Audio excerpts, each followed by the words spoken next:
बिस्मिल्लाहिर्रहमानिर्रहीम। शुरू अल्लाह के नाम से जो बड़ा बाबरकत नहायत रहम वाला है। अस्सलाम वालेकुम दोस्तों, उम्मीद है आप लोग खैर आफियत से होंगे। आज हम डिस्कस करेंगे कि फैमिली कोर्ट्स में जो अक्सर सवालों में से एक सवाल ये भी पूछा जाता है कि अगर बीवी अपने शोहर का घर छोड़कर चली जाए तो क्या कानूनन शोहर उसको माहाना खर्चा देने का पाबंद है या नहीं है।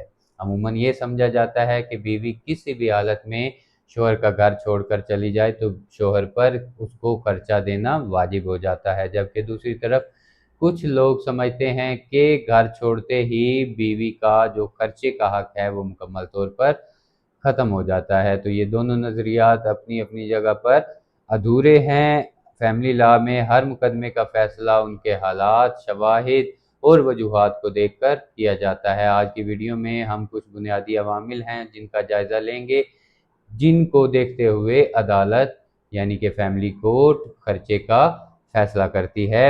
मुस्लिम फैमिली लॉ ऑर्डिनेंस 1961 और कानून इस्लाम के तहत शोहर पर बीवी के नानो नफ़क़े की जिम्मेदारी आयद होती है जब तक बीवी अपने ज़ौजियत के हकूक़ को फ़राइज़ करती रहती है और नाफरमानी नहीं करती और उसके घर में मौजूद रहती है। अगर बीवी बगैर किसी माकूल शरई या कानूनी वजह के अपने शोहर का घर छोड़ देती है तो उस सूरत में कानून शोहर को नानो नफ़क़ा अदा करने का पाबंद नहीं करता। अदालत ऐसे रवैये को बीवी की तरफ से अपने इज़दवाजी फ़राइज़ की अदम अदायगी और बगैर जवाज़ अलहदगी करार देती है।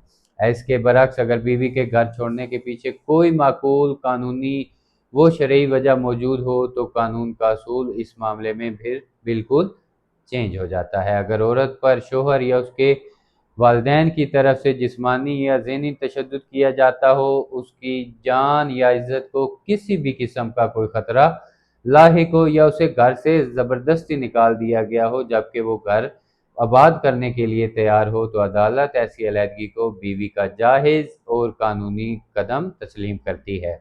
ऐसी सूरत हाल में औरत का अलहदा रहना माकूल जवाज़ के ज़ुमरे में आता है।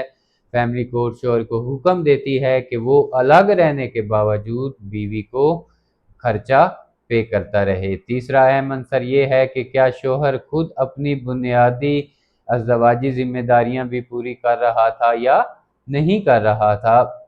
अगर शोहर ने अपनी बीवी को मुनासिब और महफूज रिहाइश फराहम न की हो या घर में रहते हुए उसके बुनियादी अखराजात और नान नफ़क़ा की अदायगी बंद कर रखी हो तो ऐसी हालत में बीवी के पास अलग होने के अलावा कोई रास्ता नहीं बचता। कानून ये करार देता है कि जिस शोहर ने खुद पहले नान नफ़क़ा फराहम करने में नाकामी का मुज़ाहिरा किया हो तो बाद में वो बीवी के अलग रहने को बुनियाद बनाकर उसको खर्चे से महरूम नहीं कर सकता। जब नानो नफ़क़ा का दावा फैमिली जज के सामने पेश होता है तो हर मुकदमे में अदालत कुछ चीज़ों का जायज़ा लेती है और कुछ सवालात का जवाब तलाश करती है कि बीवी ने घर क्यों छोड़ा, अलहदगी की बुनियादी वजह क्या थी। दूसरी बात ये कि क्या शोहर ने जुल्म व तशद्दुद या गैर इंसानी सलूक किया जिससे घर का माहौल गैर महफूज हो चुका है। क्या शोहर पहले से नानो नफ़क़ा और माकूल रिहाइश फराहम कर रहा था या उसमें किसी किस्म की भी कोताही का मुर्तकिब हुआ था। क्या बीवी के पास अलहदा रहने की कानूनी और माकूल वजह मौजूद है। इन तमाम सवालात के जवाबात फ़रीक़ैन की शहादतों, दस्तावेज़ात और तिब पुलिस रिकॉर्ड की रोशनी में तय किए जाते हैं। यहाँ एक इंतहाई अहम और वाज़ा कानूनी फ़र्क आपको समझना ज़रूरी है। अगर हालात ऐसे बन जाएं कि बीवी नानो नफ़क़ा की हकदार ना रहे, यानी कि वो बग़ैर माकूल वजह के या बग़ैर शरई वजह के अलग रह रही हो, तब भी जो नाबालिग बच्चे हैं उनका खर्चा अदा करना उनके वालिद यानी कि उस लड़की के शोहर की जिम्मेदारी होती है। बच्चों का खर्चा बीवी के अलग रहने की वजह से ख़त्म नहीं हो जाता। फैमिली कोर्ट बच्चों का नफ़क़ा हर सूरत में शोहर के ज़िम्मे ही आयद करती है, क्योंकि इस्लामी व कानूनी लिहाज से शोहर ही इस बात का हकदार है या इस बात का मुजाज है कि वो अपने बच्चों का प्रॉपर खर्चा अदा किया करे।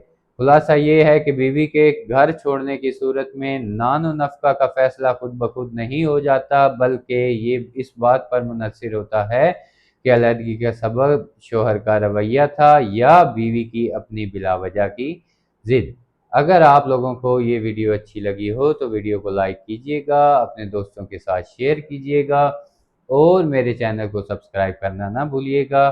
اگلی ویڈیوز کے لیے مجھے اجازت دیجیے۔ اپنا اور اپنے قانونی حقوق کا خیال رکھا کریں۔ شکریہ۔ اللہ حافظ۔